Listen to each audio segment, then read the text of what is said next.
Sa pagdating ng unos ng hangin at ulan, tanging pangalan mo, Ama, ang tinatawagan. Ikaw aming tanglaw sa gitna ng karimlan. Pag-ibig mo sa tuwina ang aming sangkalang. Nahahawi ang dilim sa liwanag mong dala. Ikaw ang aming Diyos, ang tanging pag-asa. Sa iyong magagawa ay nagtitiwala,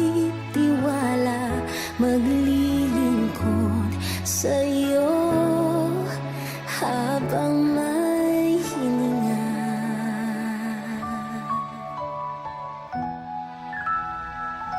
Sa bawat luha, dala mo ay ngiti.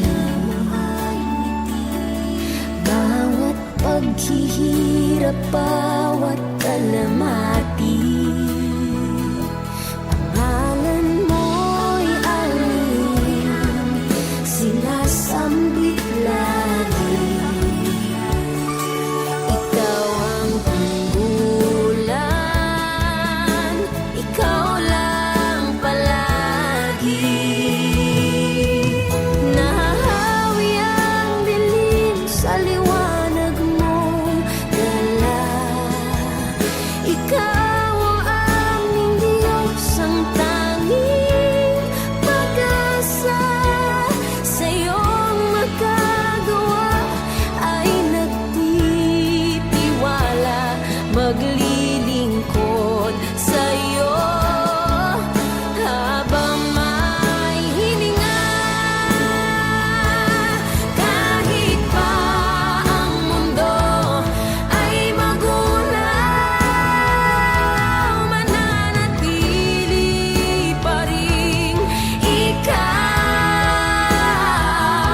Pangako mo'y siyang inaasahan, mananatili. Pag-ibig ay ikaw.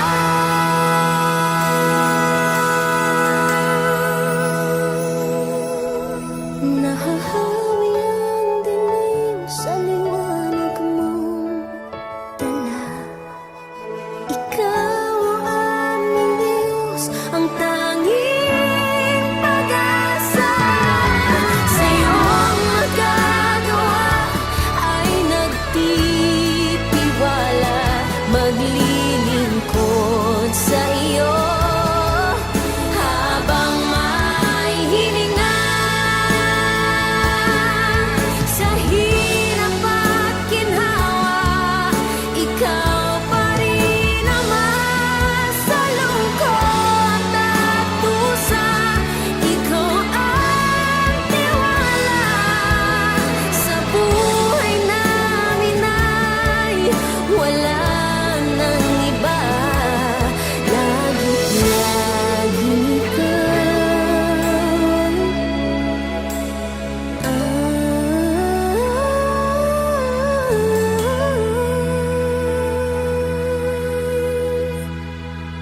pag-asa.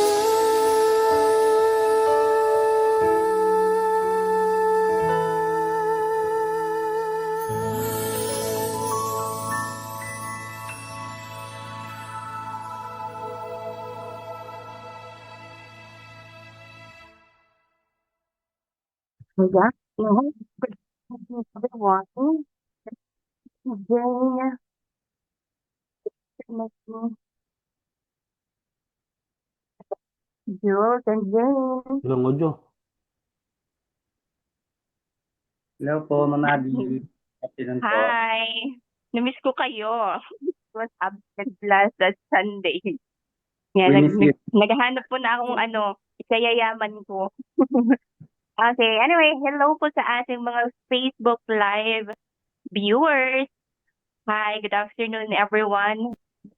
Ayan, namiss ko mag-podcast every Sunday. Okay, so again, magandang araw sa inyong lahat, mga ka-Facebook Live. And welcome po sa ating program ngayong hapon. Sana ay nasa mabuti kayong kalagayan at handa na kayong makisama sa isa na namang makabuluhang talakayan. So ngayong episode, atin pong tatalakayin ang isang napapanahong issue na mahalaga sa bawat pamilya. So ang episode topic natin for today is sa ngalan ng ama, ng ina at ng anak, diskurso sa kung ano ang nararapat na parenting style ngayon. Okay, so this is quite interesting dahil kahit ako excited sa magiging flow ng ating usapan ngayong hapon. Pero bago tayo magsimula, mag-hi naman kayo sa ating mga audiences, Julius and Jane. Hello, everyone. Hello po, everyone. Matipid naman si Jane. Hello lang. Hello everyone. Mag-shoutout ka sa mga classmates mo, baka dinadalan ka ninda sa Facebook Live. Okay po. Oh, shoutout po sa fake friends. Charot. Ang fake. Mga Fake aking friends. mga fake friends. Charot. Mga fans mo, Jane. Si mga fans mo sa Facebook Live. May fans ba kita? Uwak ng fans. Ikaw naman, Julius, anong masasabi mo? Kumusta? So okay naman po, Ma'am Abby. Ito, well naman po, well. Fine. So, binabasa Okay. lang yung kung may nanonood man sa Marine Biology Organization. So, yun lang. Yung mga chokoy dyan. Okay, so hello sa Indong Dua and sa ating mga Facebook Live participants. Okay, so without further ado, let's start this podcast.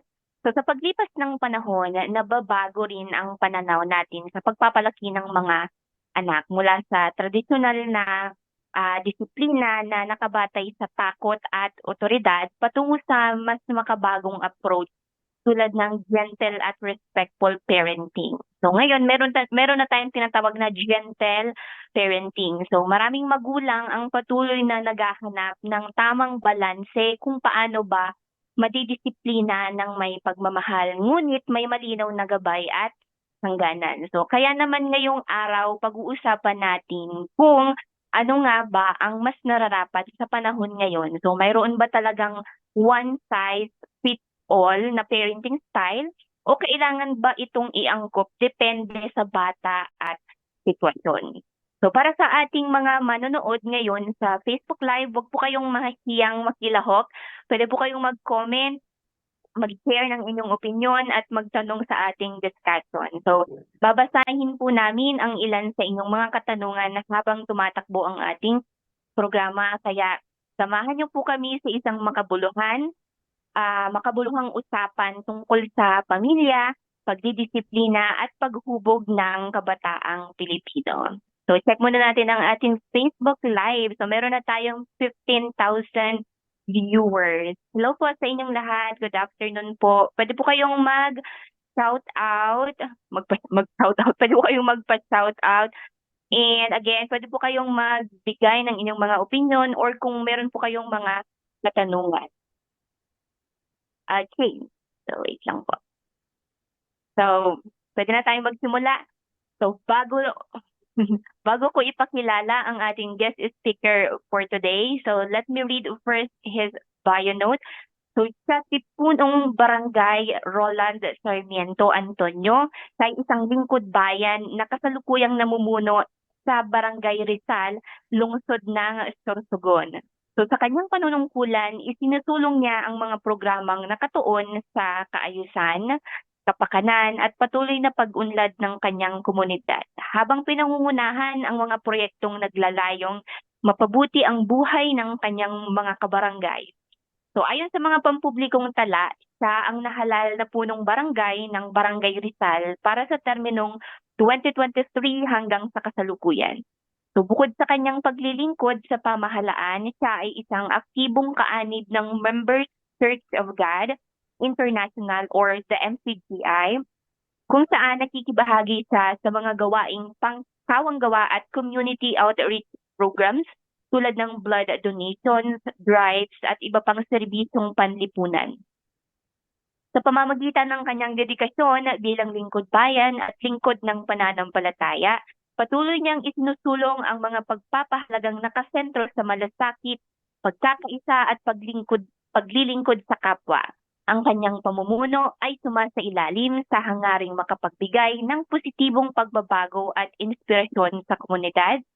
So samahan niyo kami ating salubungin ng virtual club si Punong Barangay Roland Sarmiento Antonio. Good afternoon po, brother. Good afternoon po, brother. Good afternoon. Good Good afternoon afternoon po. po. Opo, Mama Abigail. Good afternoon po sa lahat ng ating mga viewers. Sa ngalan po ni Kuya Daniel, ng MCGI, ng ating mga kasama sa Bread Society International, kami po ay nagpapasalamat sa Panginoon una sa lahat sa isang mabuting pagkakataong kaloob po sa atin upang tayo makapaglingkod sa ating mga kapwa-tao, maibahagi ang mga bagay na naituro sa amin ng kapatid na Eli Soriano, ng kapatid na Daniel Razon, na tayo po'y matutong sumunod sa kalooban ng Panginoon, makapaglingkod sa Diyos, magkaroon ng pananampalataya, pagmamahal sa Diyos, pagmamahal sa kapwa-tao, na atin pong tinataglay sa araw-araw. Kami po'y nagpapasalamat sa Central Bicol State University of Agriculture, Pasacao Campus, sa ating mga host, kay Mama Abigail, kay Julius at kay Miss Jane at kay Ma'am Grace Galang. Salamat po sa pagkakataong kami po'y napili bilang maging kabahagi dito sa ating napakahalagang topic, may kinalaman po sa pamilya. Mama Abigail, back to you po. Maraming salamat po, brother. Okay, para sa unang katanungan, tawagin ko si Julius. So, ito po yung unang katanungan, Brother Roland. Dati po, puso ang disiplinang may takot, palo, sigaw, dahil sa sinabi ko. Ngayon, mas laganap na ang gentle of respectful parenting. Saan po ba dapat lumugar ang mga magulang? Mayroon po bang one size fits all na parenting style ngayon? O kailangan lang talagang maging adaptive depende sa ugali ng bata? Yun po, Brother Roland. Maraming mga pamamaraan ang pagdidisiplina ng mga magulang. Siyempre, una sa lahat, depende yan sa edad ng anak natin kung papaano natin didisiplinahin. Pero as a Bible Reader Society, tayo po'y naniniwala sa Biblia, sa salita ng Diyos. Wala namang ibang paraan para ang isang bata ay atin pong mapabuti o ating madisiplina. Walang iba kundi ang salita ng Diyos. Ang mga bagay na nangyayari sa ating panahon ay bunga ng kawalan ng pananampalataya ng tao sa Diyos. Una, ang magulang, dapat meron siyang takot sa Diyos. Gaya na sinasabi sa Ecclesiastes 12:13, sinasabi ng Biblia, mga kapatid, ito ang wakas ng bagay, lahat ay narinig, ikaw ay matakot sa Diyos, at sundin mo ang kanyang mga utos, sapagkat ito ang buong katungkulan ng tao. Ito'y sinasabi sa banal na kasulatan na ang tao dapat magkaroon siya ng takot sa Diyos. at sa pagkakaroon niya ng takot sa Diyos, susunod siya sa utos ng Diyos. Walang utos ang Diyos na makasasama sa tao. Lahat ng utos ng Diyos ay ikabubuti ng tao. Sapagkat ang utos ng Diyos ay mabuti. 7:12 ng Roma, sinabi ni San Pablo, mga kapatid, kaya nga ang kautusan ay banal at ang utos ay banal at matuwid at mabuti. Kaya pagka ang isang tao sumunod sa utos ng Diyos, ay mapapabuti tayo. Kaya kung ang magulang una sa lahat, nagkaroon ng takot sa Diyos, susunod siya sa kautusan ng Diyos na mabuti, mapapabuti ang magulang. Ngayon, bilang magulang, may obligasyon tayo sa ating mga anak.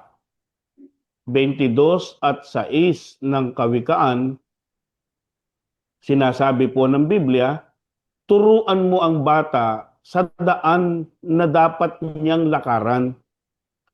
At pagka tumanda man siya, ay hindi niya hihiwalayan. Ang magulang po ang pangunahing tagapagturo sa anak. Ang problema, kung magulang na walang alam na ituturo sa anak, doon po nagkakaroon ng problema sa pagpapalaki sa mga anak. Kung ang magulang ay natuto ng salita ng Diyos, natuto ng aral ng Diyos na dapat magawa yung utos ng Diyos na mabuti. Kung gusto nating mapabuti ang ating mga anak, una sa lahat ang magulang dapat umalam ng salita ng Diyos o ng aral ng Diyos na ituturo sa kanyang mga anak. Yung salita ng Diyos kasi, makapangyarihan yan yung salita ng Diyos. Gaya ng sabi sa Hebreo Kapitulo 4, versikulo 12, kung di ako nagkakamali, mga kapatid. Sapagkat ang salita ng Diyos ay buhay at mabisa at matalas kaysa alinmang tabak na may 2 talim at bumabaon hanggang sa paghihiwalay ng kaluluwa at espiritu ng mga kasuan at ng mga utak at madaling kumilala ng pag-iisip at ng haka ng puso. Yung isip, yung haka ng puso ng bata, ano po, pagka yung salita ng Diyos ang ginamit natin para ituwid, para disiplinahin, para itama, yun ang mabisang paraan ng pagdidisiplina, yung salita ng Diyos. Kaya una sa lahat, kailangan ng ating mga magulang, ako po bilang magulang, kung meron ka kasing taglay na salita ng Diyos na dala-dala mo bunga ng pagkatakot mo sa Panginoon. Kasi yung pagkatakot sa Panginoon, pasimula ng karunungan, sabi ng Biblia. Sa isang talata ng Kawikaan 9 at 10, sabi po ng talata, ang pagkatakot sa Panginoon ay pasimula ng karunungan at ang pagkakilala sa banal ay kaunawaan.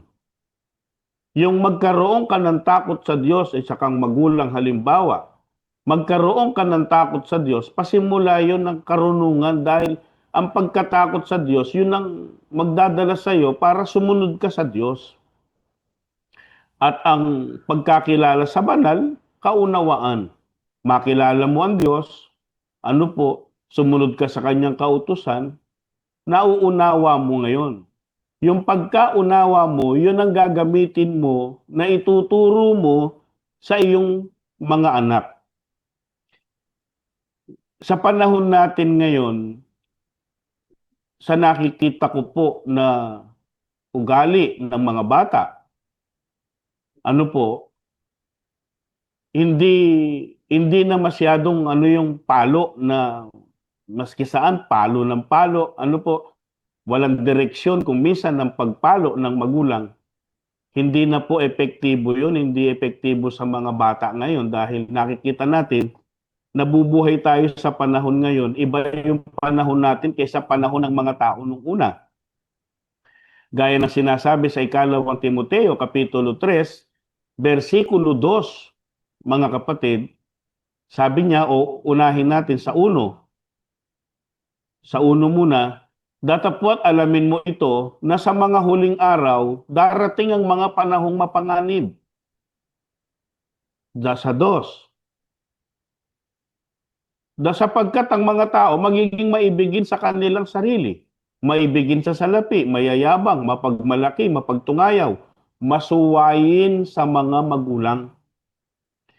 Nakikita natin ang trend ng mga bata ngayon. Hindi kagaya nung panahon nating tayo yung mga bata, kaming may edad na ganito. Nung panahon namin, inabot pa namin yung titingnan ka lang ng tatay mo, alam mo na yung gagawin mo eh. Eh ngayon, may hawak ka na ng pamalo, tatakbo pa yung bata eh. Ngayon, makikita mo marami nang lumalaban na bata sa magulang. Bakit nagkaganon? Yan ay kawalan ng kaalaman sa salita ng Diyos na dapat mataglay ng isang magulang na maituro, maitawid sa kanyang mga anak. Kaya sinasabi sa Biblia, ang ganap na tao na lumalakad sa kanyang pagtatapat, mapapalad ang kanyang mga anak na susunod sa kanya. Nasa Biblia po yan, mga kapatid. Pagka ang isang tao, ano po, yung ganap na tao, lalakad ka sa iyong pagtatapat. Sa 20 at 7 ba yan ng Kawikaan, mga kapatid? Ang ganap na tao na lumalakad sa kanyang pagtatapat, mapapalad ang kanyang mga anak na susunod sa kanya. Dahil yung ituturo mo, yung lahat ng ikabubuti niya. Kaya sabi ni Pablo sa mga magulang nung kanyang pangangaral, ano po, sa Efeso Kapitulo 6, versikulo 3 ng Efeso o 4, mga kapatid, sabi niya, sa 4, 6:4, at kayong mga ama, huwag ninyong ipamungkay sa galit ang inyong mga anak, kundi inyong turuan sila ayon sa saway at aral ng Panginoon. Yan po'y sinabi ni San Pablo sa kanyang pangangaral sa mga magulang, sa mga ama. Huwag ninyong ipamungkahi sa galit ang inyong mga anak, kundi inyong turuan sila ayon sa saway at aral ng Panginoon. Yun po ang importante sa lahat, mga kapatid. Yung aral ng Diyos, yung saway na galing sa Diyos, pag yun ang naituro natin sa ating mga anak, mapapabuti po ang ating mga anak. Ano po? Kaya, pag mayroon kang aral, bawa, sinabi mo sa mga anak, sa 6:1 ng Efeso, sinabi ng Biblia, mga kapatid, ibabalang natin, mga anak, magsitalima kayo sa inyong mga magulang sa Panginoon, sapagkat ito'y matuwid. Igalang mo, sa 2, ang iyong ama at ang iyong ina, na siyang unang utos na may pangako. Sa 3, upang mabuhay ka, yumaon kang mabuti at ikaw ay mabuhay na malaon sa lupa. Kaya pagka ikaw ay natuto bilang isang anak, sumunod ka sa magulang mo, sa Panginoon, ano po, tumalima ka sa kanila, iginalang mo sila, mabubuhay kang malaon, sabi ng Biblia, sa lupa. May pangako ang Diyos sa mga bata na masunurin sa kanilang mga anak. Pero hindi natin inaalis, mga kapatid, na kung minsan kailangan paluin. Pinapalo ng isang magulang ang isang anak bilang pagdidisiplina, pero may paraan ng pagpalo, mga kapatid. Gaya ng sinasabi sa Kawikaan 16 at 6. Sabi po ng banal na kasulatan sa talatang ito,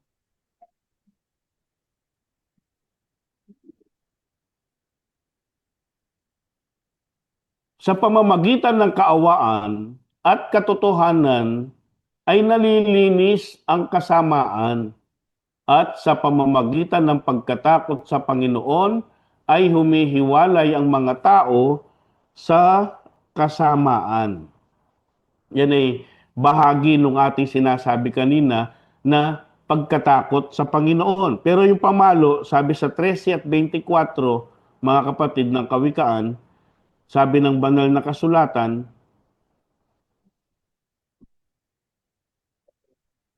siyang nag-uurong ng kanyang pamalo ay napupuot sa kanyang anak. Ngunit siyang umiibig ay nagpaparusang maminsan-minsan. Yung umiibig sa anak, nagpaparusa yun, paminsan-minsan. Hindi kada magkamali yung anak, palo, sigaw, hindi ganun, mga kapatid. Paminsan-minsan maaaring mapalo, depende rin sa edad ng anak na dinidisiplina natin. Huwag nating ipamungkahi sa galit ang ating mga anak. Kundi, turuan natin sila ayon sa aral at saway ng Panginoon. Kailangan lang ang mga magulang, una sa lahat, meron silang taglay na aral ng Diyos, may kaalaman sila sa salita ng Diyos para meron silang maituro sa kanilang mga anak sa pagdisiplina kung papaano maitatama ang lahat ng mali na ang gagamitin mo yung salita ng Diyos. Yung salita ng Diyos ang pinakamabisang panlunas ng lahat ng ikasasama ng tao at gagamitin nating pampabuti sa lahat ng tao, lalo na sa ating mga anak, kung maturuan natin sila sa daan na dapat po nilang lakaran, mga kapatid. Yan po ang sinasabi ng banal na kasulatan na mas effective na magagamit natin na ang ating mga anak ay ating maturuan na makinig ng salita ng Diyos, magkaroon ng takot sa Diyos, pero dapat una sa lahat, ang mga magulang ang mayroong taglay na salita ng Diyos na ginaganap nila, tinutupad nila. Kasi walang kwenta yung may alam ka nga ng salita ng Diyos, di mo naman tinutupad eh. Pag nakikita ng mga anak natin, lalo tayong, kumbaga, alam mo yung salita ng Diyos, tapos nilalabag mo din, lalo mong binubuyo yung anak mo sa kasamaan. Pero pag nakikita ng ating mga anak na tayo bilang magulang ay nagpapakabuti tayo, pinipilit nating masunod yung salita ng Diyos, mahihikayat natin ang ating mga anak na sumunod din sa Diyos. Matuturuan natin sila ng aral at saway ng Panginoon, mga kapatid. Yun po, salamat sa Diyos sa pagkakataon po. Maaaring maubos yung oras natin sa isang tanong. Ano po, malabo kasi itong tanong na ito. Subalit, siguro doon sa nagtanong, kung meron po kayong ano pa, hindi pa naintindihan, sige po, tuloy po tayo, mga kapatid. Okay, Mamabigay. maraming salamat po, Brad Roland. So, balik tayo sa ating Facebook Live. Wow, ang dami nating viewers for today. Hello po sa ating 51,000 viewers. Hello po sa inyong lahat. So, mag-shoutout muna ako. Hello po kay Ma'am Christine Garcilianosa Abinal, watching from Duangnyug, Lipmanan. Hello, Ma'am. Ma'am Joanne Claire Buban, Ma'am Sir Jerlo from watching from Taguig City, Ma'am Noime Burabo Luxin, Ma'am Tinay Nobe, and Sir Giancarlo L. Villanueva. Hello po sa inyong lahat. Good afternoon po. Napaka-interesting ng question number 1. Naalala ko tuloy yung pinapanood kong Netflix series. Okay, baka gusto nyong panoorin. It talks about, the title is The Juvenile Justice. It talks about yung mga kabataan sa bansang Korea, karamihan sa kanila or may mga kabataan na nakakapag-commit na ng mga criminal, mga criminal, I mean, mga ano ang tawag sa kanila? Yun basta mga young law offenders ang tawag sa kanila. And dun sa movie, interesting siya kasi it talks about how we parents adapt yun nga sa modernong panahon, paano ba natin didisiplinahin ang mga bata. And kung gusto niyong panoorin, pwede niyo siya, ang title is Juvenile Justice. Naalala ko lang siya kasi tama nga, sabi ni brother, yun dapat kung ano yung gusto mong ma-adapt ng anak mo, dapat i-display mo or i-model mo sa kanya. And napakagandang gawin na dapat tayo ay guided kung ano yung mga ipinag-uutos ng Diyos para gawin din ng mga anak natin. Dapat unang makikita iyon sa mga magulang. And yung sa juvenile justice na movie, it talks about ang tawag nito, the discipline and yung parenting style mo is babase sa kung anong klase ng anak meron ka. Hindi pwedeng effective dun sa isang pamilya, hindi ibig sabihin na effective na din sa'yo. It involves setting boundaries while maintaining open communication and respect with your child. Kasi may sariling isip ang mga anak natin, di ba? Hindi habang buhay, hawak natin yung kanilang mga utak. Ako nga, yung anak ko, 7 years old, minsan hindi na siya sumusunod sa mga gusto ko. Halimbawa, gusto kong ito yung isuot niya. Iba na, gusto niya na ito yung isuot niya. Iba yung gusto niyang gawin. So, yun nga, depende talaga sa anak natin kung ano yung i-apply natin na parenting style while still respecting them as a whole individual and not just your own. So, yun lang. Baka gusto niyong panoorin yung Juvenile Justice. Napakagandang Netflix series. So, yan, proceed tayo sa question number 2. Check natin ang ating Facebook Live. Baka may mga follow-up question. Shout out po sa Bread Society International ESCC chapter. Hello po, good afternoon po sa inyong lahat. Thank you for watching. And kay Sir Sander Matthew, hello po, watching from Singapore. Wow, hello sir. Okay, proceed tayo sa second question, Ms. Jane.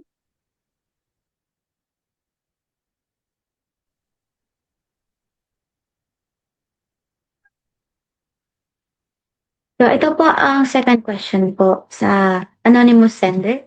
Ano ang mas mahalaga sa pagpapalaki ng anak ngayon?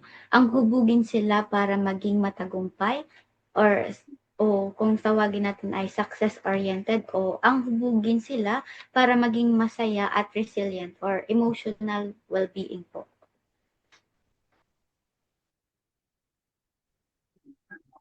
Opo, salamat sa Diyos po sa katanungan. Ano po? Ang pagka pinag-uusapan, mas mahalaga sa pagpapalaki ngayon sa ating mga anak, ano po? Maraming magulang as a parent, siyempre pangarap nating lahat ang ating mga anak maging successful, maging matagumpay sila sa kanilang karir. Pero hindi mo magagawa po yung tagumpay libang samahan tayo ng Diyos eh. Ang pagtatagumpay, ano po, dapat alam natin kung ano yung priority dapat nating gawin. Gaya na sinasabi sa 6 at 33 ng sulat ni Mateo, mga kapatid, datapwat hanapin muna ninyo ang kanyang kaharian at ang kanyang katwiran, at ang lahat ng mga bagay na ito ay pawang idaragdag sa inyo.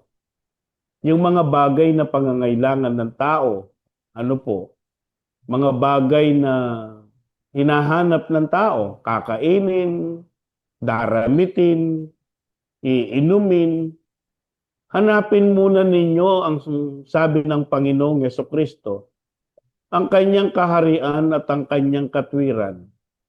At ang lahat ng mga bagay na ito ay pawang idaragdag niya sa inyo. Dagdag na lang yan kung tutuusin sa mga bagay na biyaya ng Diyos sa tao. Ano po? Pagka kasi inuna mo ang Diyos, sa iyong magiging plano sa buhay at sa iyong tatahaking karir sa buhay, pag meron kang Diyos na kasama, makapagtatagumpay tayo, mga kapatid. Gaya ng sinabi ng ating Panginoong Yesukristo sa 15 at 5 ng sulat ni San Juan, sabi niya sa talatang ito, "Ako ang puno ng ubas, kayo ang mga sanga. Ang nananatili sa akin at ako'y sa kanya ay siyang magbubunga ng marami. Sapagkat kung kayo'y hiwalay sa akin, ay wala kayong magagawa." Kung hiwalay tayo kay Kristo, wala tayong magagawa. Kung manatili tayo kay Kristo, nagbubunga ika ng marami. Kaya bungang espiritual, bungang material, makakamit mo yan pag may kasama kang Diyos. Pag may kasama kang Panginoong Yesukristo, sa lahat ng iyong paplanuhin, ipapamanibela natin sa Diyos, mga kapatid. Ano po, susunod tayo sa kanyang kalooban. Makakamit natin ang tagumpay na ikabubuti po natin. Minsan kasi meron nagiging successful, bunga ng kawalan ng giya ng Diyos, naging successful man sila, hindi pa rin sila masaya. Pero yung naging successful ka na may Diyos kang kasama, napakasarap nun, mga kapatid. Na-enjoy mo yung alam mo bigay ng Diyos, alam mo biyaya na galing sa Diyos. Alam mo nakuha mo yung tagumpay sa tulong ng Diyos dahil inuna mo siya, dahil ipinriority mo siya. Ano po? Magkaroon ka man ng mga biyaya. Kasi ang Diyos naman, nandyan siya para ipagkaloob niya lagi ang ating mga kailangan, mga kapatid. Siya ang tagapagbigay niyan lahat ng kailangan natin. Gaya ng sinasabi sa Gawa 17 at 25, sinabi po ng banal na kasulatan, ni hindi rin naman siya pinaglilingkuran ng kamay ng mga tao na para bagang sinangangailangan ng anumang bagay.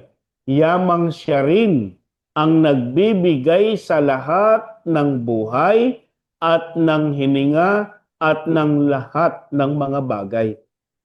Ang tagapagbigay po ng lahat ng bagay ang Diyos Siyempre, bilang magulang, pag nakikita mong successful yung anak mo, naging matagumpay siya, ano po, at sa kanyang tagumpay ay napabuti siya bilang tao, sumunod siya sa kalooban ng Diyos, yun ang masarap.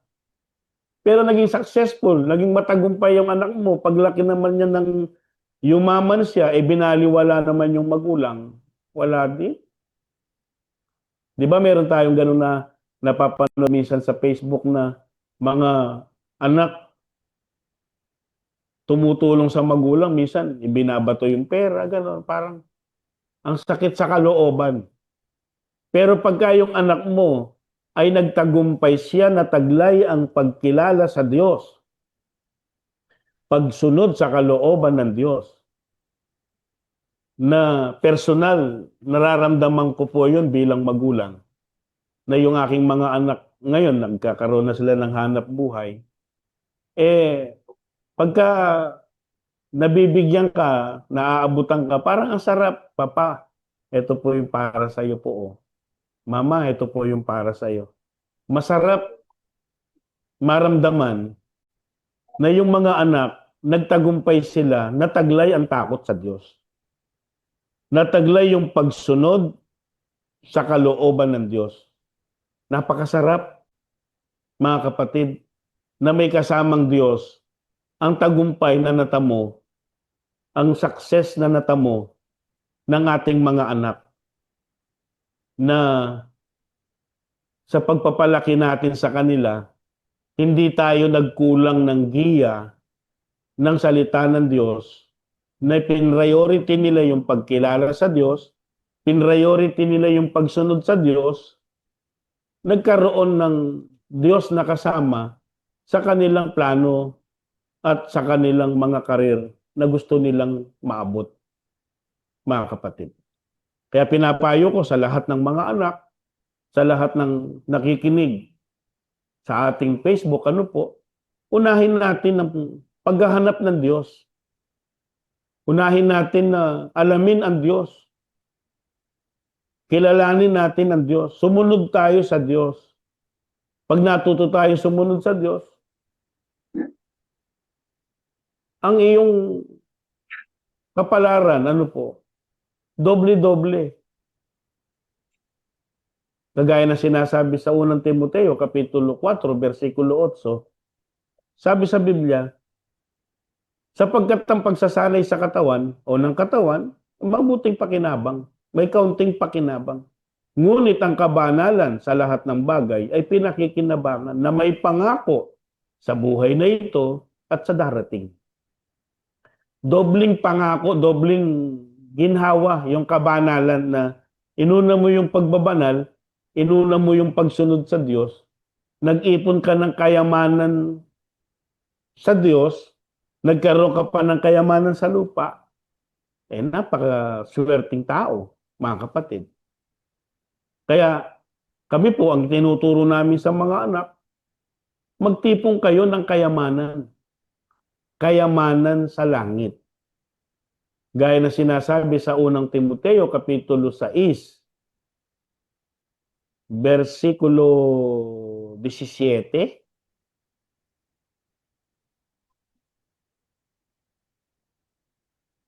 18, 19, na mangagtipon sa kanilang sarili ng isang mabuting kinasasaligan para sa panahong darating upang sila'y makapanangan sa buhay na tunay na buhay. Yan ang una-unang dapat tipunin ng magulang, tipunin ng anak, magtipon tayo ng mabuting kinasasaligan. Para saan? Para sa panahong darating. Para tayo makapanangan sa buhay na tunay na buhay. Mga kapatid. Yan po ang sagot doon sa tanong ng kapatid. Salamat po sa Diyos. Back to you po, Miss Jane, Ma'am Abigail, Sir Julius. Marlon. So kung ako ang tatanungin, ano bang mas mahalaga, maging successful or maging resilient on emotional well-being? Para sa akin, and then kailangan unahin yung pagiging resilient. Ano bang ibig sabihin ng resilient? Ang ibig sabihin sa Tagalog, kung tama ako, ang resilient is pagiging matatag kahit ano yung ibato sa'yo ng buhay, meaning hindi ka basta-basta matitinag. Pero tama si Brother Marlon, mas magiging matatag sa bilang tao kapag mas uunahin mo ang Diyos kahit sa anong bagay at kahit sa anong pagkakataon. And sabi din sa Matthew verse 6:33, but seek first the kingdom of God and His righteousness, and all these things shall be added on to you. So ipinapakita ng mga talatang ito na kapag itinuro natin sa ating mga anak ang tamang landas at ang pag-ibig sa Diyos, hindi lamang sila magiging matagumpay sa paningin ng mundo, kundi magiging mabuti sila, magiging masaya at matatag na tao na may kakayahang harapin ang buhay ng may pananampalataya at pag-asa. Okay, maraming salamat Brother Marlon sa isang napakagandang sagot sa pangalawang katanungan. Balik muna tayo sa ating Facebook Live. O shout out Alan, daw please, sir. Sorry. Shout out po kay Sir Alan Manansala, ang technical staff ng ating guest speaker for today. Shout out po sa ating 69 viewers. Hello po kay Ma'am Nori Medrano, Ma'am Lisel Tayubong Cormero, and kay Ma'am Christine Llagas na nanonood si Ma'am. Thank you, Ma'am. Good afternoon po. Brother Roland, may katanungan po tayo. Galing po kay Sir Alan. Tanong ko lang po, marami po kasi ngayong mga kabataan nakakaranas ng depression o anxiety up to the extent na nagpapakamatay. May factor po ba ang pagpapalaki ng parents dun sa mga bata na nakaka-experience ng mga ganitong sitwasyon? Opo, Ma'am Abigail, salamat sa Diyos po. Ang pagkakaroon kasi ng depression o anxiety, maraming maraming cause yan maraming pinanggagalingan yan sa buhay ng tao. Pero ang lingkod ng Diyos, hindi po siya dapat magkaroon ng depression o anxiety dahil una, ang tiwala ng lingkod ng Diyos ay yung magagawa ng Diyos eh. Lahat ng problema ng tao, masasagot ng may Diyos eh. Sa isang talata ng sulat ni San Juan, 16:33, sinabi ng Panginoong Yesus, mga kapatid, ang mga bagay na ito ay sinasalita ko sa inyo upang kayo'y magkaroon sa akin ng kapayapaan. Sa sanlibutan, meron kayong kapigatian, ngunit laksan ninyo ang loob, aking dinaig ang sanlibutan. Pagka meron kang Diyos na kasama, meron kang Kristong kinikilala, meron kang kapayapaan eh. Marami mang problemang dadating sa buhay mo, may mga kapighatian man, laksan ninyo ang loob, sabi ng Panginoong Jesucristo. Aking dinaig ang sanlibutan. Kaya lang, minsan may mga magulang din kasi, may mga problema sa pagdidisiplina. Nakikita naman natin yan, given naman yan na realidad. Bunga ng kawalan ng kaalaman sa salita ng Diyos ng mga magulang, walang direksyon yung pagdidisiplina sa mga anak. Minsan ang nararamdaman ng anak, parang puot, galit. Sa pagdidisiplina ng mga magulang, minsan, imbes na maramdaman ng anak yung pagmamahal, ang nararamdaman ng anak, yung kawalang pag-asa,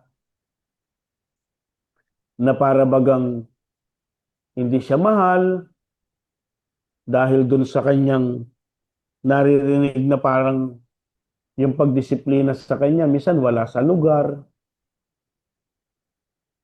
Kaya napakahalaga po nung meron kang taglay na aral ng Diyos na pwede mong ibahagi sa iyong anak. Yun ang aming lagi na sinasabi. Ang solusyon kasi lahat naman yun yung salita ng Diyos eh. Ang solusyon para ang tao magkaroon siya ng kapayapaan, magkaroon ng kapanatagan sa kanyang sarili, sa buhay niya.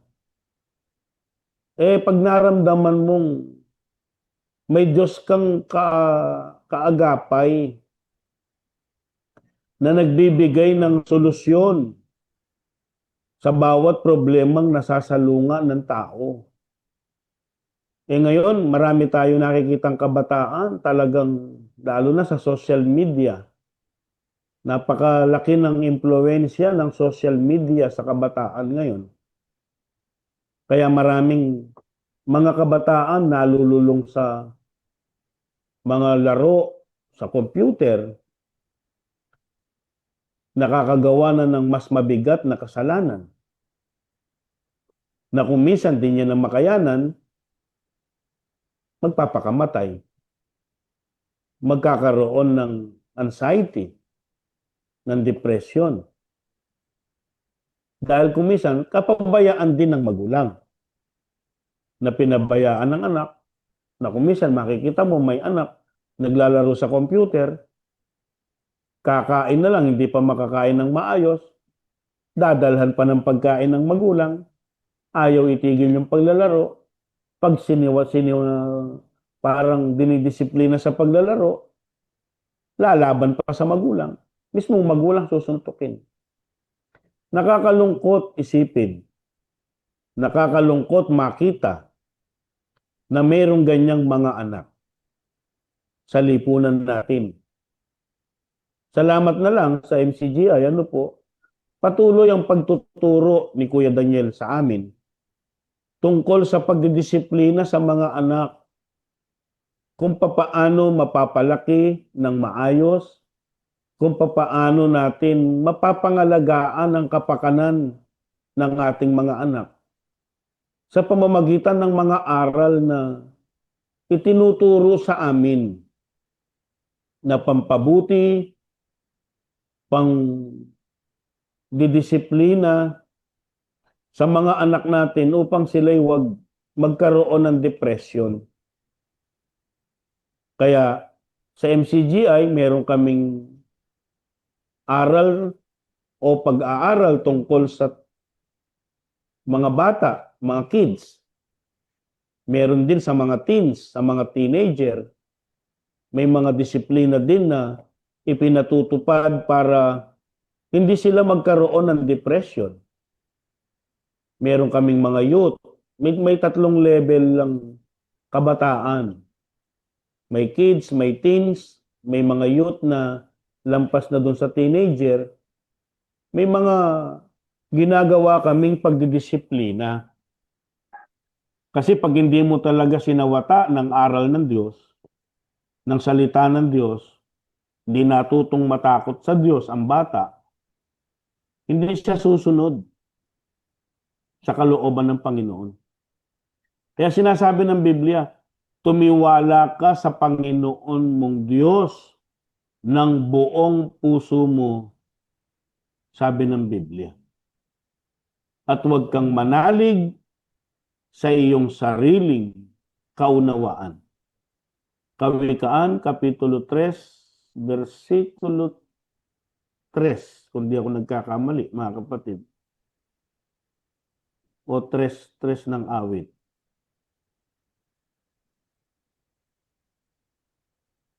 Tres 4 nga ng Kawikaan.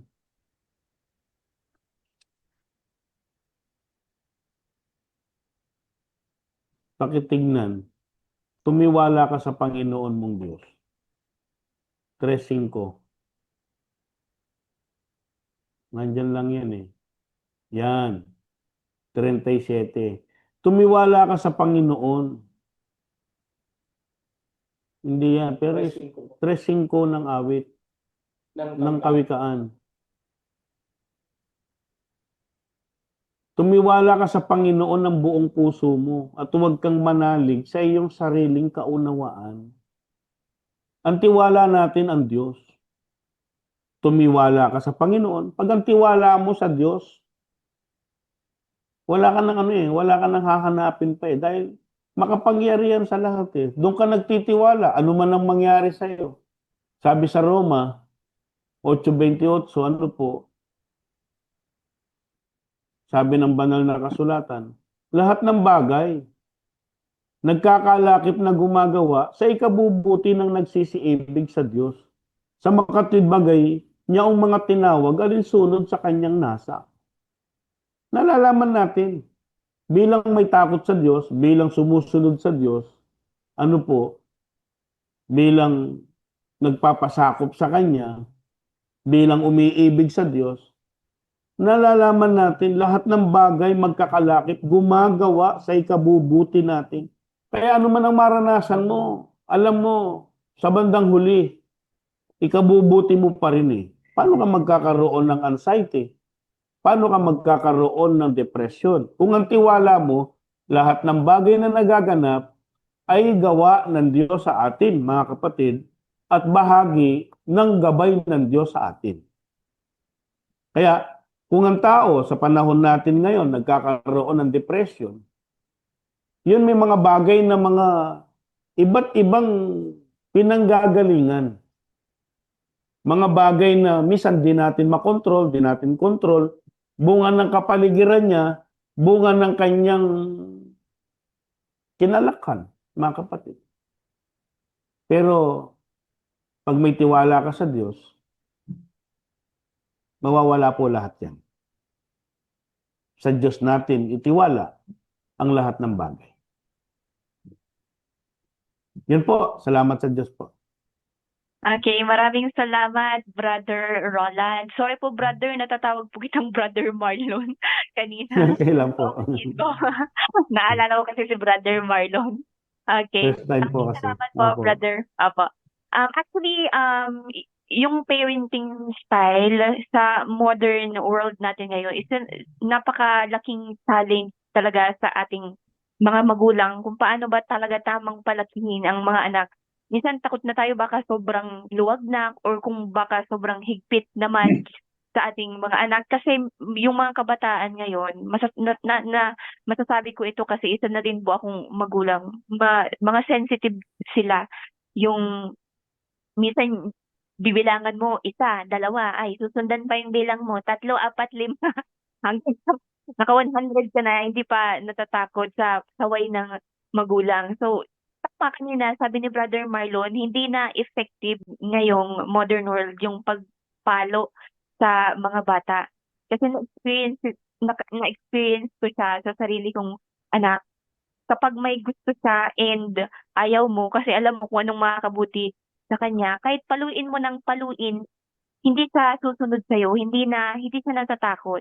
So, dapat talaga kilalanin natin ng mabuti kung ano ba yung style or kung kilalanin natin yung pagkatao ng ating mga anak. Kasi malaking factor din yung mga nakikita nila sa environment, sa school, pwede sa mga kalaro, pwede yung mga napapanood online.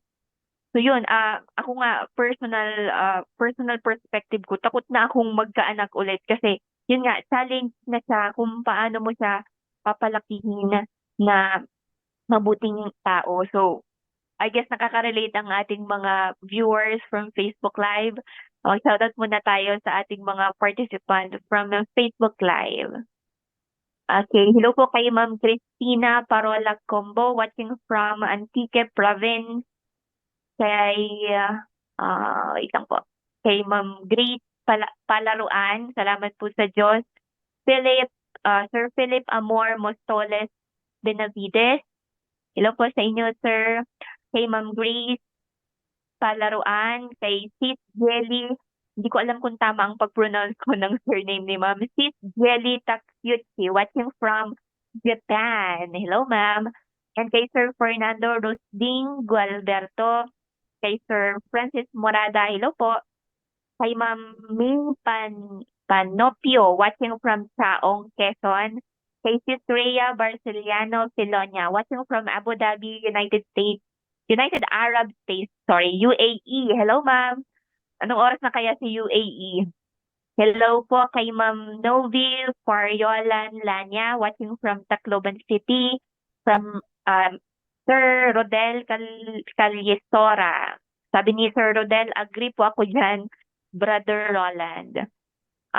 Kay Ma'am Fe Sarate Ruadil, salamat po sa Diyos.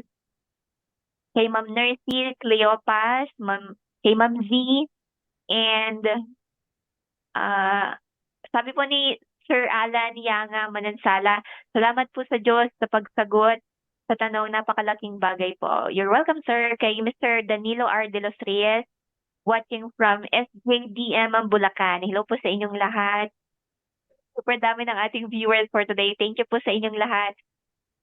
Okay, Sir Tutsi Mariano, watching po from Cainta, Rizal. I guess madami tayong parents na viewers for today. Nakaka-relate sila sa ating usapin ngayong hapon. So proceed na tayo sa ating sunod na katanungan, Julius. So, dinig na po, Ma'am Abby.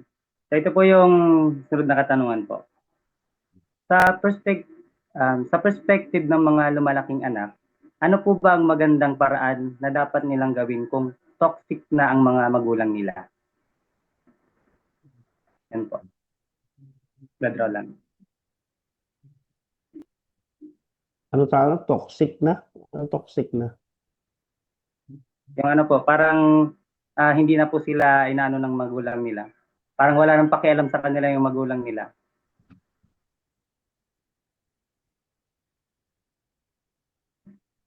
Yan ang isa sa malaking problema sa lipunan na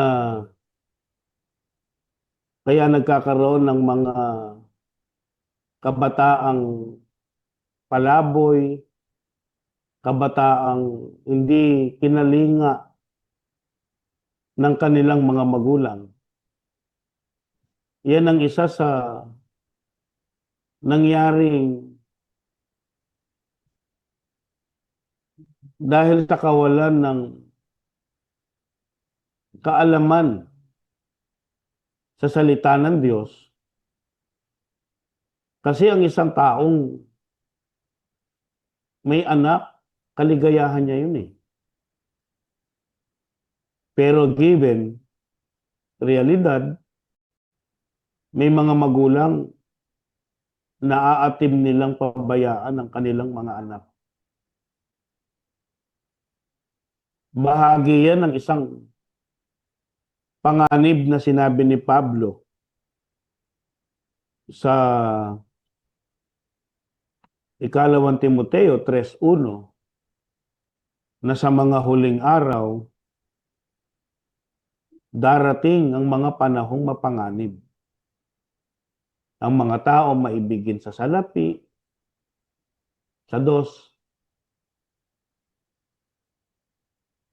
maibigin sa sarili, ayaw mahirapan, itinapon ng anak. Ayaw mahirapan, pinabayaan ng anak. Maibigin sa salapi, mayayabang, mapagmalaki, mapagtungayaw, masuwain sa magulang, mga walang pasalamat, walang mga kabanalan. Sa 3, walang katutubong pag-ibig, mga walang paglulubag, palabintangin, walang pagpipigil sa sarili, mga mabangis, hindi maibigin sa mabuti. Yan ang nangyari sa panahon natin ngayon na nabubuhay tayo sa panahong mapanganib. May mga magulang talaga na naatim nilang pabayaan ng kanilang mga anak. Ngayon, ano ang perspective ng lumalaking anak? Ano po ba ang magandang paraan na dapat nilang gawin? Depende yan sa age ng bata eh. Kung yung anak na pinabayaan na nagkaroon na ng toxic ang magulang, parang wala nang pakialam, siyempre una sa lahat, sa tulong ng Diyos na makapagsikap sa kanyang capacity. Pero pag halimbawa bata pa, gobyerno ang pwedeng sumalo o ampon o ano po, kung meron ng mga magulang na pabaya. Kaya lang ang problema kung ang magulang kasama pa rin sa bahay ng anak na meron kang magulang na pabaya, ang paraan dyan, magsikap. Magsikap ka na maitaguyod mo ang sarili mo kung kaya mo na. Pero kung hindi mo pa kaya, marami pa ring paraan. Kamag-anak, pwede mo lapitan. Gobyerno, barangay opisyal, kagaya ko, pwedeng lapitan. Sa barangay ko, meron akong ganyang mga nai-encounter. Pag ang magulang pabaya na, kagaya ngayon, bago magpasukan, inalam ko yung mga batang wala pang libro, wala pang notebook, wala pang bag. Awa ng Diyos na nabigyan ng notebook, nabigyan ng bag, nakapasok ng pag-aaral. Merong mga magulang kasi na parang okay lang yung anak nila, di na mag-aral. Ang MCGI po, tuloy-tuloy naman sa pagtulong. Kung meron ganun sa mga nakikinig, narito po ang MCGI para magabayan tayo. Meron po kaming ampunan para sa mga batang pinabayaan ng magulang. Home for the yung pinabayaang bata. Ano po? Meron kasing home for the aged eh. Abandoned children. Meron kaming home for the abandoned children. Pero kung hindi naman in-abandon, magsabi lang po kayo. Kung ano may tutulong, pwede naman. Ginagawa din po namin yan. Kasi sinusunod namin yung sinasabi sa Biblia, sa isjis ng Galacia, samantalang may pagkakataon, gumawa tayo ng mabuti sa lahat. Lalong-lalo na sa mga kasambahay sa pananampalataya. Masakit ang kapalaran ng isang bata na meron siyang magulang na ganun. Pero hindi pa rin kawalan ng pag-asa yon dahil una, may Diyos na pwedeng dalanginan natin at may kapwa-tao naman tayong handa namang lumingap din sa kapwa. Gaya ng pagtuturo sa amin sa MCGI, nakahanda kaming lumingap sa mga dapat lingapin. Gumawa ng mabuti sa lahat. Gaya ng mga nalindol, nandito kami ngayon sa Davao para mag-abot ng tulong. Una sa kapatiran, sa mga kapatid namin sa MCGI, na mabigyan ng tulong sa pangunguna ni Kuya Daniel ng mga pangangailangan nila, basic commodities. Ganun po. Pero para sa mga anak, huwag kayong mawala ng pag-asa, manalangin kayo sa Diyos, humingi tayo ng awa sa Diyos. Yun ang pag-asa na lang natin dyan eh. Diyos ang kikilos para sa atin na maituro sa atin kung anong direksyon ang dapat nating tahakin. Sa mga kaya ng magsikap, magsikap. Na gumawa ng mabuti, hanapin ang Diyos, hanapin ang kaharian at katwiran, lahat ng bagay ay daragdag sa inyo.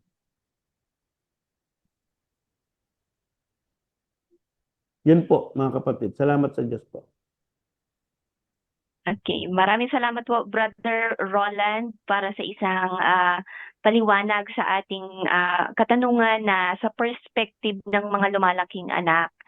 So ano ba daw ang dapat or magandang paraan na dapat nilang gawin kung toxic ang mga magulang? Well, sa perspective ko naman, sa pananaw ko bilang isang guro or bilang isang teacher, yung word kasi na toxic is hindi lang sa tumutukoy dun sa mga pabayang magulang. Pag ibig sabihin kasi sa if I get it correctly sa mga kabataan, nauuso tong word na toxic, 'di ba?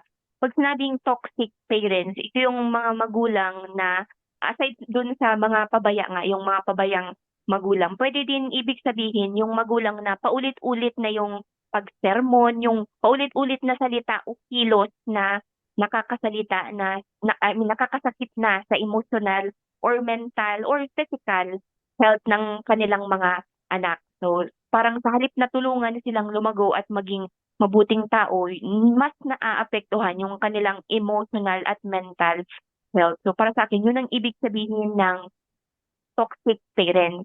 So, I agree kung ano yung sinabi ni Brother Roland na despite na toxic, kung sa tingin mo, toxic na yung magulang mo, dapat pa rin nating pairalin ang paggalang. At of course, walang ibang paraan para magkaroon kayo ng magandang connection between you and your parents is yung bukas na komunikasyon. So, unawain mo kung ano yung gustong mangyari ng magulang mo or ng parents mo at sabihin mo din kung ano yung nararamdaman mo at mga naiisip mo para mas maintindihan ka ng iyong magulang para hindi pa ulit-ulit yung sinasabi sa'yo. Siguro kung nagiging toxic ka or nagiging paulit-ulit yung sinasabi sa'yo kasi paulit-ulit naman na hindi ka nakikinig, hindi mo ginagawa yung gustong mangyari ng magulang mo at hindi mo na ipapaliwanag ng maayos kung bakit hindi mo ginagawa or hindi mo gustong gawin yung gustong mangyari ng magulang mo. So kasabay nito, mahalaga rin pong pangalagaan ang kanilang emotional health. Yun nga, sabi ni Brother Roland, huwag tayong mahiyang humingi ng tulong or sa mga nakakatanda. Meron tayong mga katulad sa barangay, pwede din sa mga kaibigan o sa mas mga kung sino mang mas nakakatanda sa atin na pwede tayong humingi ng payo sa kanila at most importantly, humingi tayo ng tulong sa Diyos. Kasi kapag nakipag-usap tayo sa Kanya and who knows, 'di ba? Mas magiging maliwanag ang lahat para sa iyo. So, balik tayo sa ating Facebook Live. Watching from CDO, Ma'am Irene Locagbo Bantaya, Sir Christian Lorente, Sir Rodel Calisora. Watching from Pamplona, Ma'am Mary Ann Cordero. Watching from Libmanan, Ma'am Vangeline Manuel. Sir Richard Alayan Morelos from Infanta Quezon Province. Watching from Iligan City, Ma'am Shirley Magsayo Kalimpong. Hello po sa inyong lahat.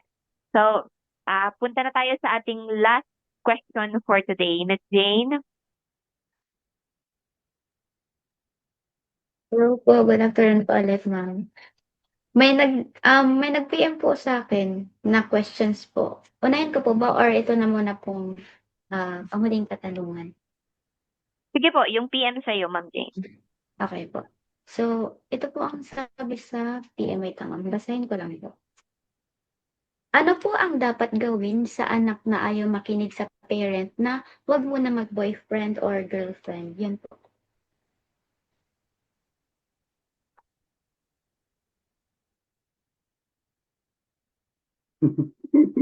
Nang ikaw, Jane, ang nagtanong yan, Jane. Hindi naman yung nag-PM sa'yo. So, bakit natanong yan? Nag-PM po talaga. Nahihiya po si Jane. Wala, girlfriend daw. Boyfriend. Ang pakikipag-boyfriend naman at pakikipag-girlfriend, depende yan sa, siyempre bilang magulang, na meron tayong pinangangalaga ang kapakanan ng ating mga anak. Ano po? Siyempre, hanggat maaari, disiplina ng isang magulang, hanggat maaari pag mayroon ba, nag-aaral pa, bata pa, na biblically kasi, ano po, meron sinatawag sa Bibliang katamtamang gulang. Nakasulat siya sa unang Korinto Kapitulo 7 eh. Hindi ko maano yung yan. Ngayon, kung iniisip ng sino mang lalaki, hindi ko mabasa.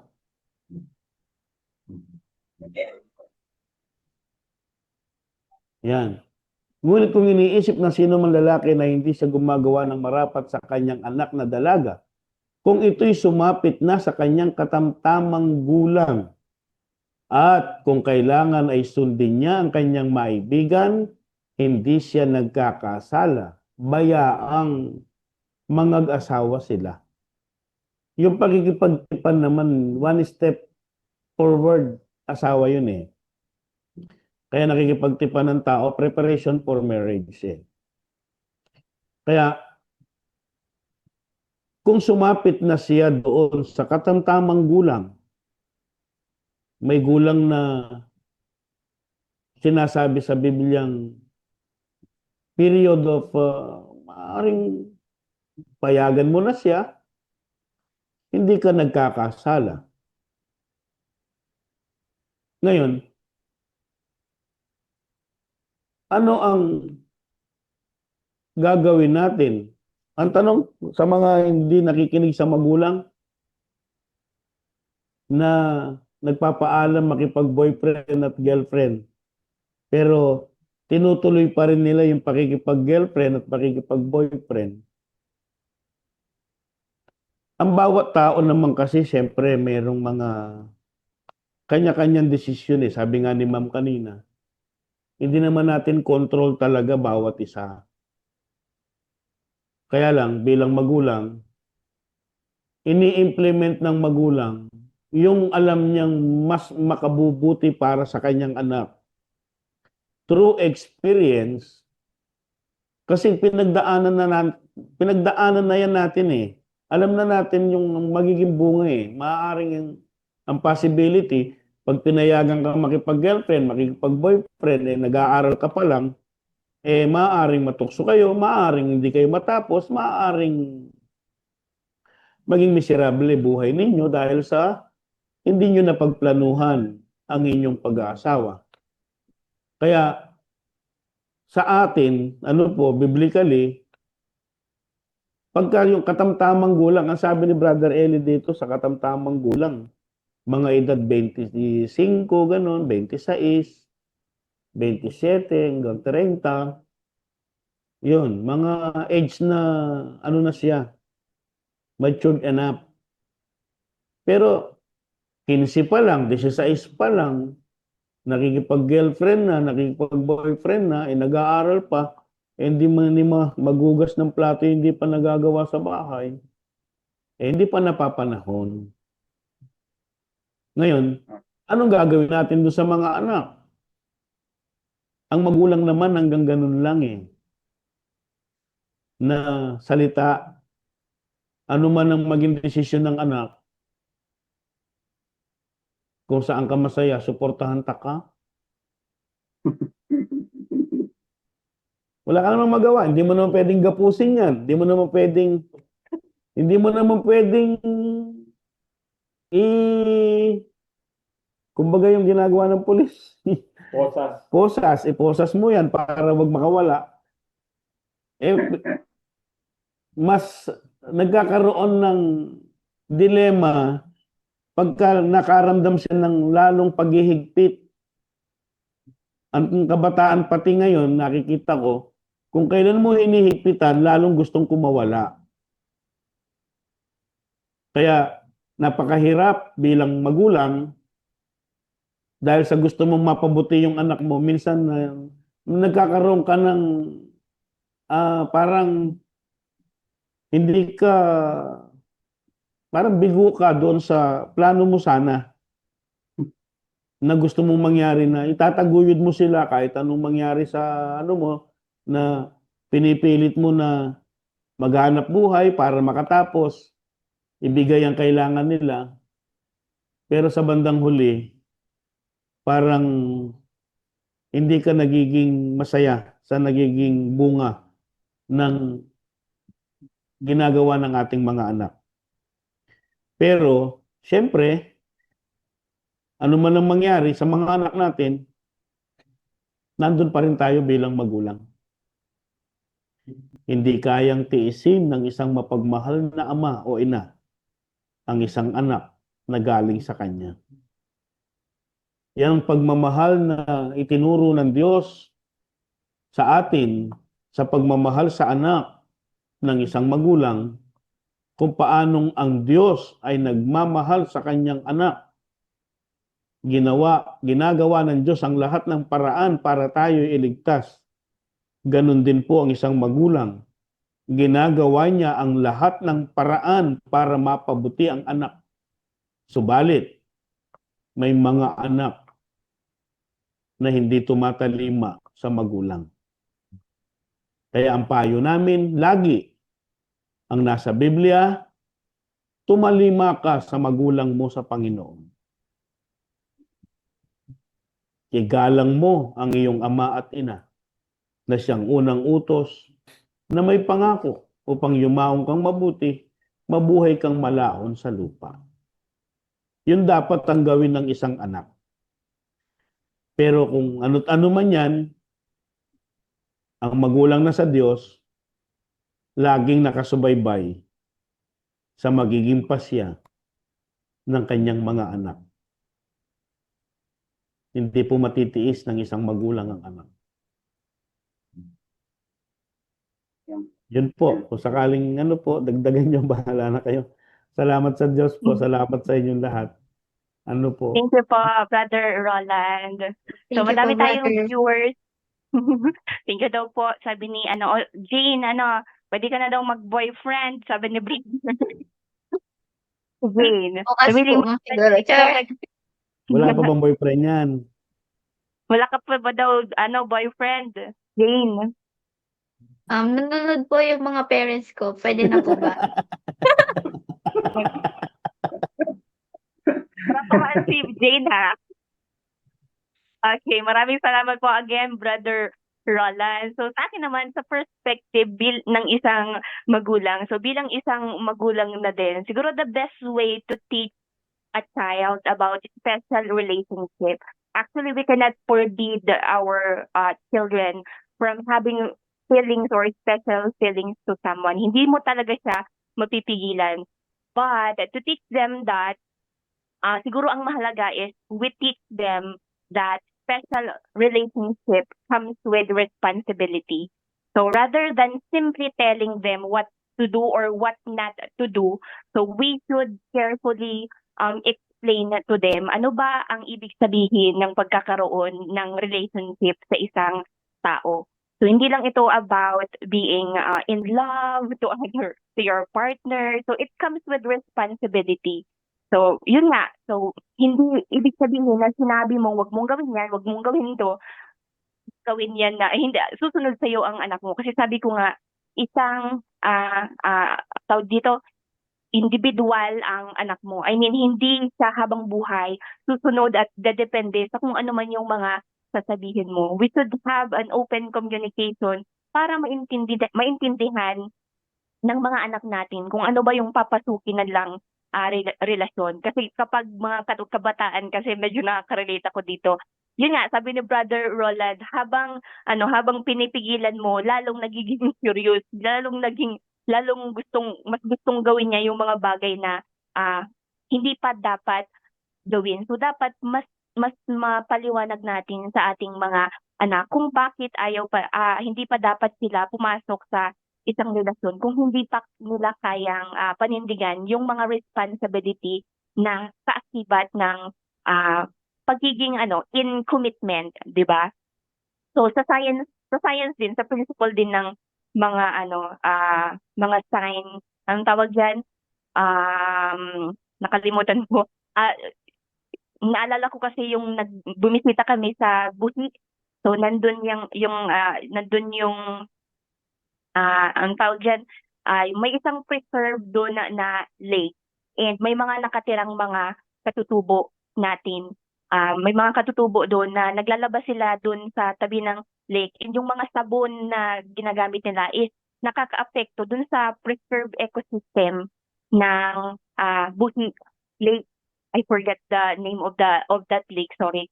And nag-survey kami doon and naisip ko lang na how are you going to protect something if you do not understand what is it, 'di ba? Paano mo poprotektahan ang isang bagay kung hindi mo alam kung ano 'yon? So same sa pag-boyfriend, paano ko iiwasan ang pag-boyfriend or pag-girlfriend kung hindi ko naman alam kung ano ang magiging consequence or magiging benefits nito?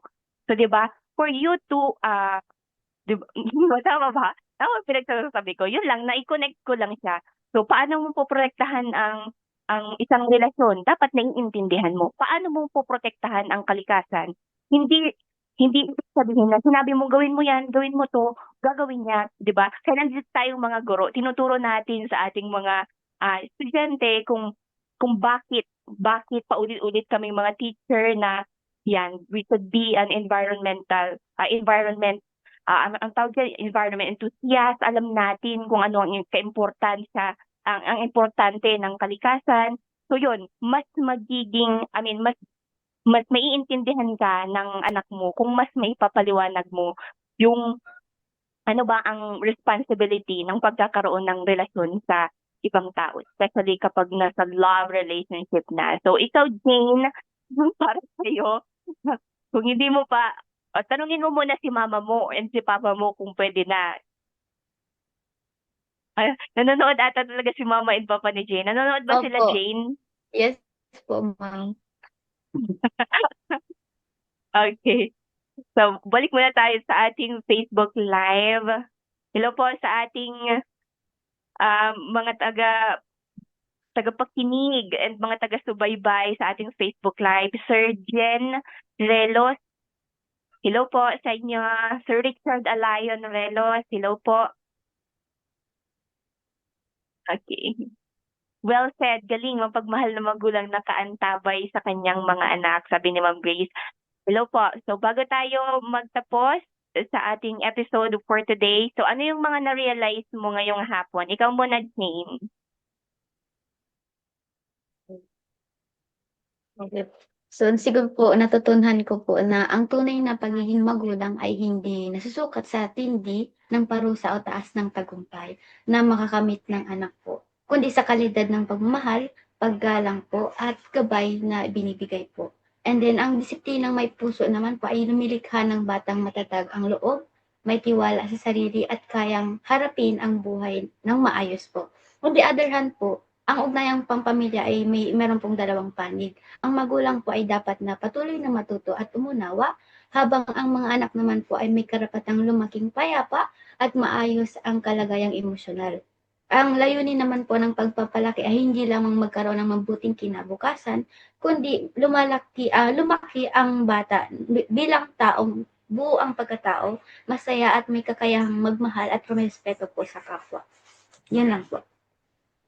Okay, maraming salamat, Jane. Ikaw naman, Julius. So, Opo, Julius, mama. mag-girlfriend ka na ba, Julius? Ano Ready ka na po, ba, wala Jules? pa po sa isip ko, I'm not financially stable.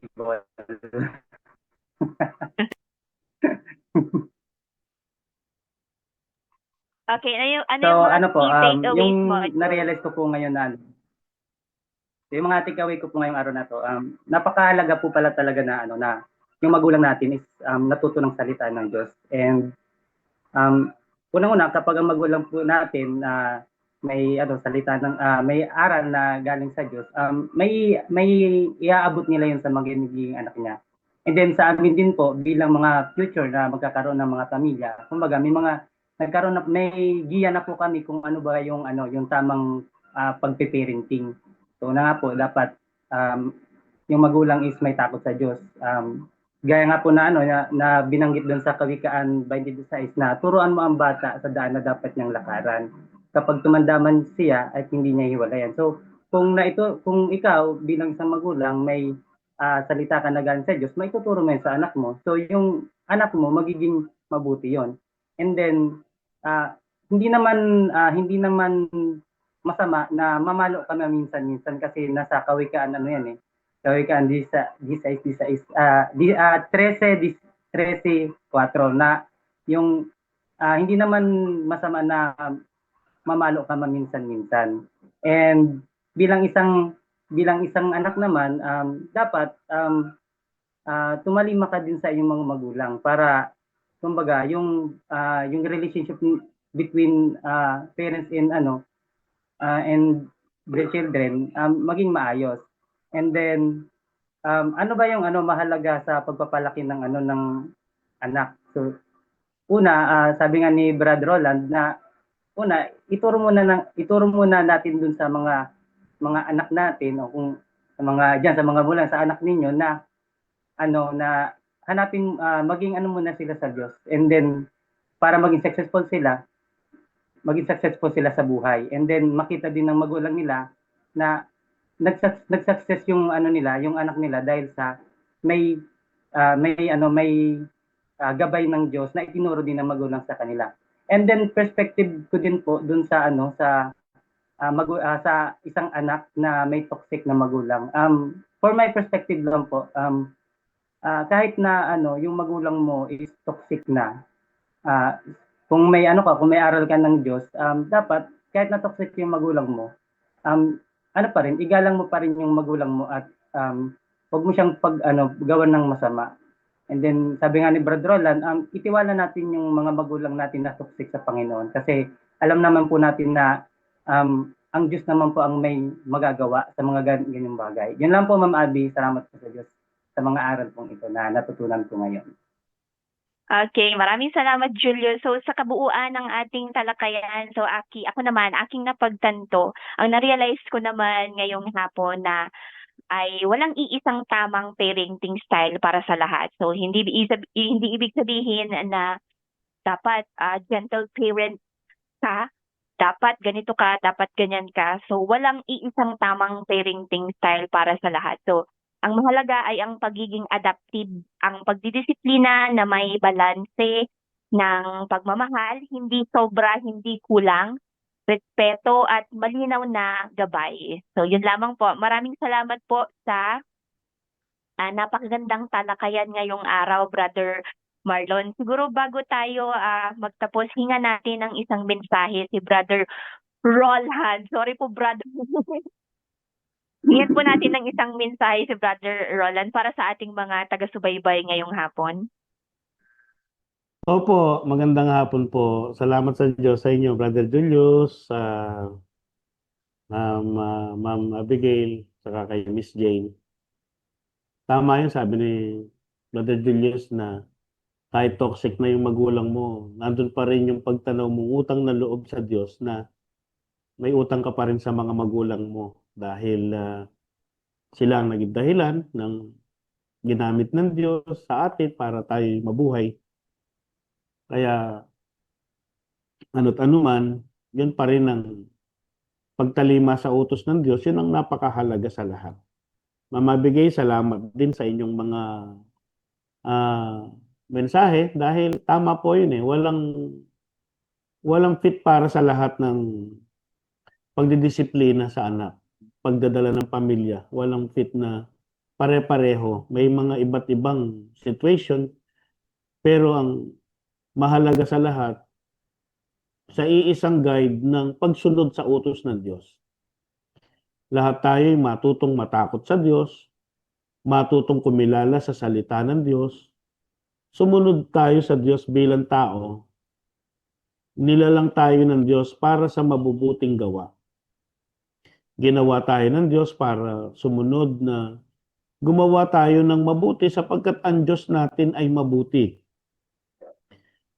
Hindi ka lugi pagka sa araw-araw ng buhay mo, ang nagiging priority mo ay ang gumawa ka ng mabuti o sumunod ka sa Diyos.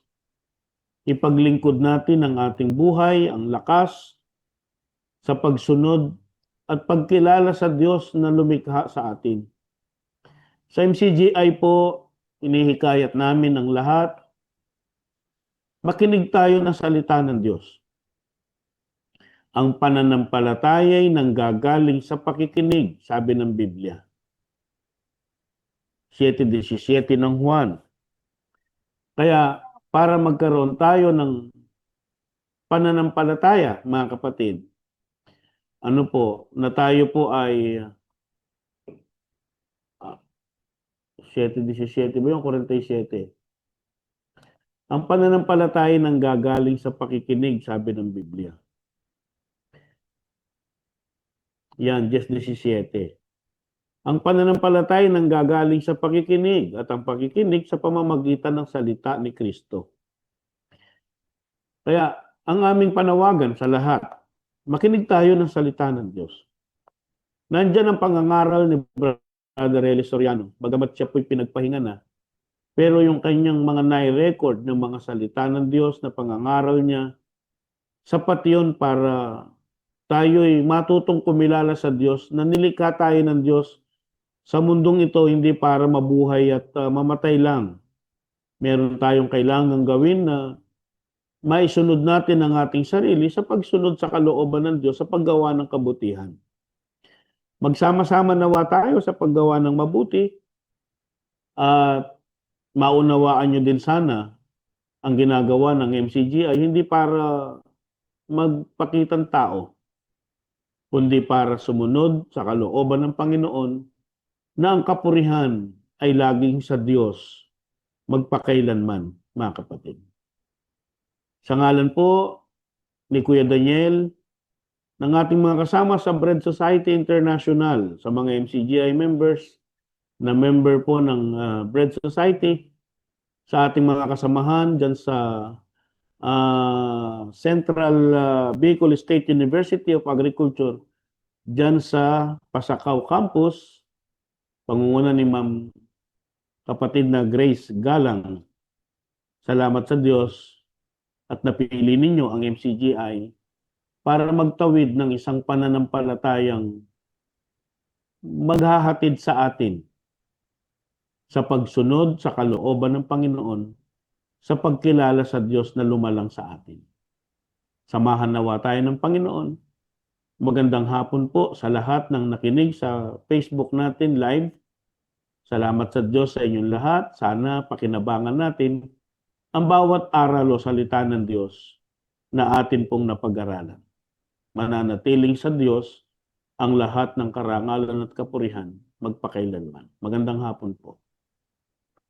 Maraming salamat po, Brother Roland. Bago tayo magtapos, pahabol, i-shoutout ko po muna si Sir Emmanuel Ariate from Kuala Lumpur, Malaysia. Good afternoon, sir. Kay Sir Rodel Calisora. Hello po, good afternoon po. And kay Ma'am Jackie Nacionales Perante. Maraming salamat po sa inyong pagtangkilik for today's episode. So sa ating pagtatapos, taus-pusok po kami nagpapasalamat sa ating mga panauhing tagapagsalita, sa aking co-host Jane and Julius. Maraming salamat at lalo na sa inyong lahat na nakisama at nakibahagi sa ating talakayan ngayong araw. Sa mga nanood sa Facebook Live, walang sawang pasasalamat po sa inyong lahat. Special thanks to Mr. JC Balabag, our broadcast producer from Bread Legazpi, Mr. Christian Bibay, our technical director from Bread Kamsur, Ms. Joanna Claire Buban, our coordinating staff, and of course kay Ma'am Grace Galang, our executive producer. Nawa ay may baon na tayong bagong kaalaman at mas malalim na pag-unawa tungkol sa tamang pagpapalaki at pagdidisiplina sa mga anak ng makabagong panahon. So tandaan natin na ang bawat pamilya ay patuloy na naglalakbay sa pagkatuto, pagmamahal at paghubog ng mabuting kinabukasan. So sa muli po, maraming salamat sa inyong pagkikibahagi. Hanggang sa muli po nating pagkikita dito sa ating programa. Ingat po kayong lahat at magandang araw po.